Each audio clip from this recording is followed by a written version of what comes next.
Magandang umaga, brothers and sisters in Christ. So ngayon, sabi ko po sa last video ko na sa susunod, mayroon tayong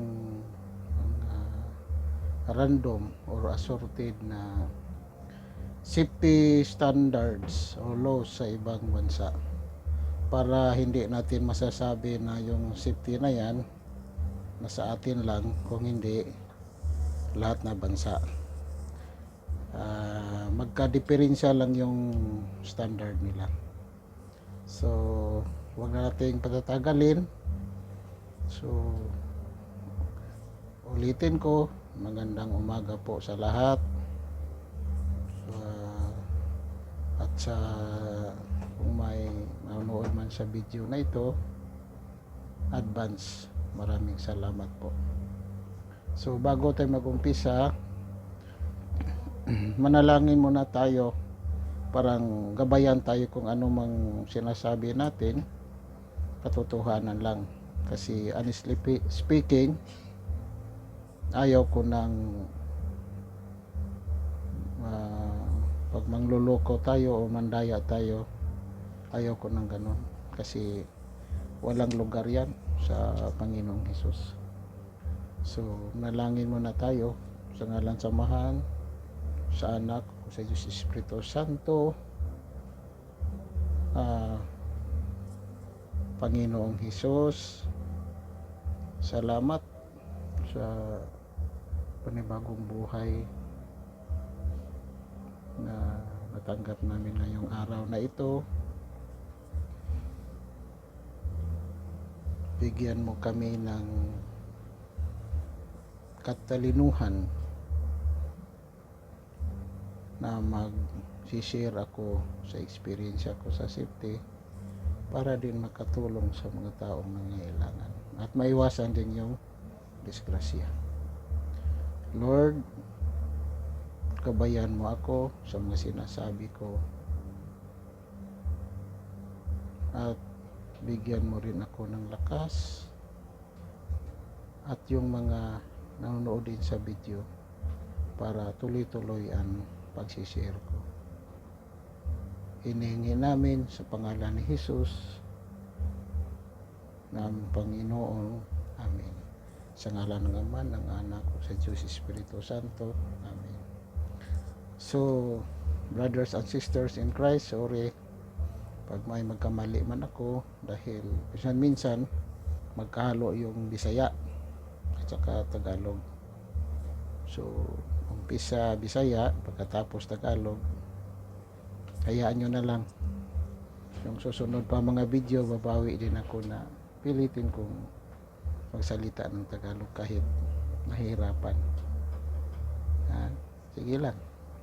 So first and foremost, yung safety standard or laws, lahat ay bylaws yan sa lahat ng bansa. At sinasabi ko na po few minutes ago, iba't iba lang ang pag-implement or yung figure at saka yung sukat sa safety measures nila.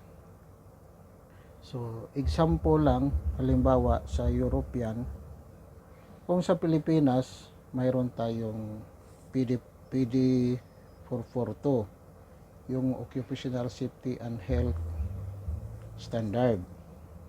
Sa Amerika naman, mayroon ding OSHA or OHS Act sa Amerika.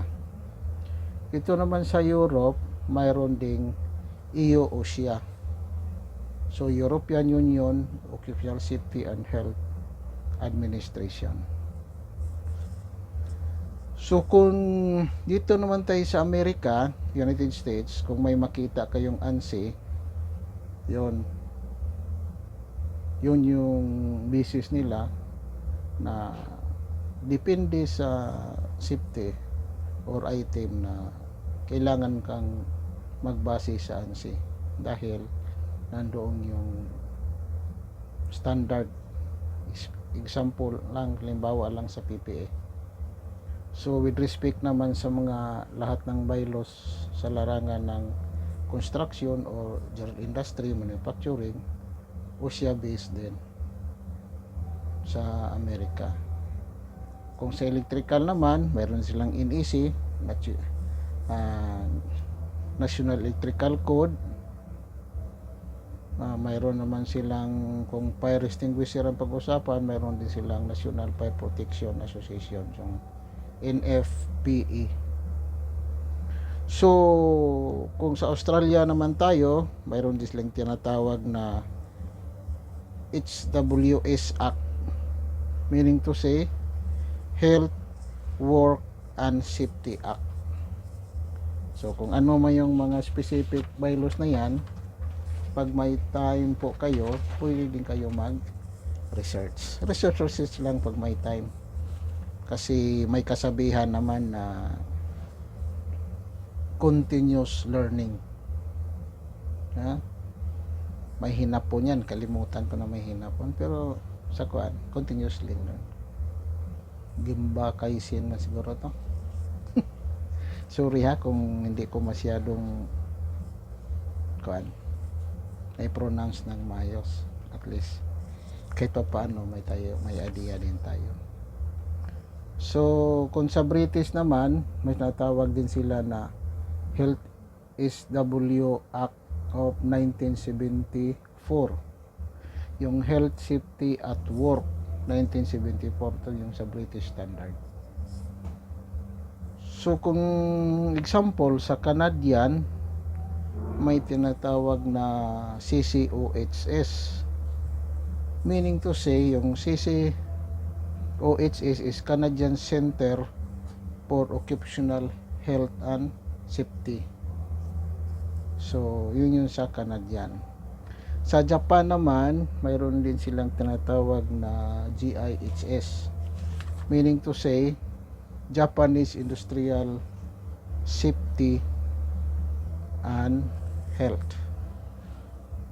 So kung nasa Swedish naman tayo, kung Swedish standard o sa Sweden, mayroon din tinatawag na Work Environment Act of 1977. Kung nasa Pransya o sa France, yung French standard, mayroon din silang tinatawag na French National Institute for Safety and Health at Work.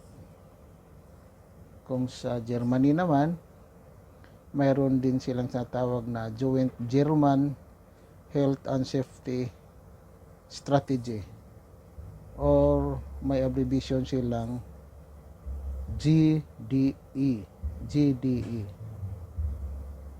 So ito lang po yung assorted na research ko. Marami pero ano lang, pahapyaw lang para masasabi natin na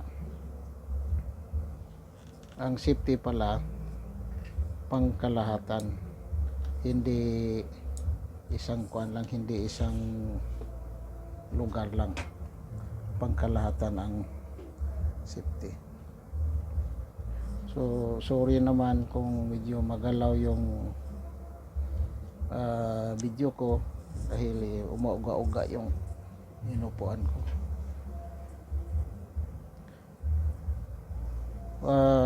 Brothers and sisters, ang safety talaga ay kailangan sa atin dahil honestly speaking,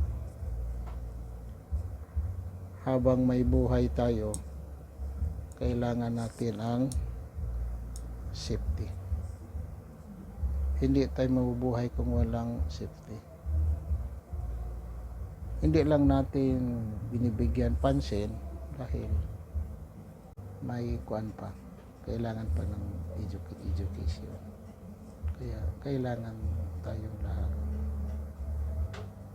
kahit minuto lang, makikinig tayo sa mga i-expose ko yung experiences ko at saka yung sa na-research ko para may matutunan din tayo. At magagamit din natin balang araw. Hindi naman ngayon, hindi naman bukas. Pero depende yan sa sitwasyon na pag kailangan natin ngayon, gagamitin na yun. Wag na bukas. Kasi ang safety, ang aksidente, mangyayari split of a seconds lang. So, hanggang dito na lang ako. Salamat sa pakikinig nyo. At sana po susubayan nyo yung susunod pang may post ng video. Kasi paganda na paganda yung usapan. Lalong lalo na kung na-experience nyo lang na may mga taong nang sobrang matigas ang ulo. Kahit ano pang posisyon, sabihin, manager ako, or ano, bla bla bla bla, hindi niya alam pala na siya malaking violation na sa safety. So, sana tangkilikin nyo yung video ko at saka bigyan nyo ng kunting pansin. Balang araw magagamit rin natin. So, salamat Panginoon sa oras na binigay mo sa amin. Salamat sa lahat at God bless po. Have a blessed